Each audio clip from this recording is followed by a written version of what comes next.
Awit 29, 1-4.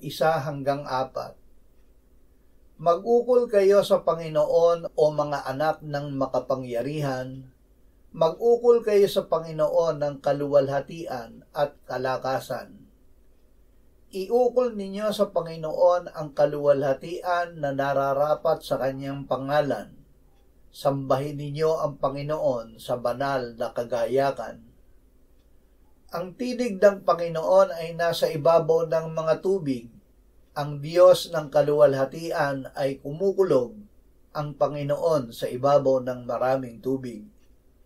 Ang tinig ng Panginoon ay makapangyarihan. Ang tinig ng Panginoon ay puspos ng kadakilaan. Naging mga anak ng Diyos. Ang mga tumanggap at sumampalataya sa Panginoong Hesus ay ipinanganak ng Diyos, kaya't naging mga anak ng Diyos. Dahil ang Diyos ang pinakamakapangyarihan, ang mga mananampalataya ay naging mga anak ng makapangyarihan.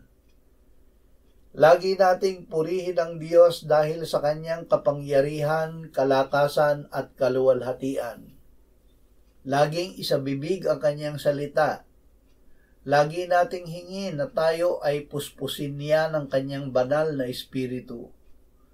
Magsalita tayo sa isa't isa ng mga awit, himno at awiting espiritual.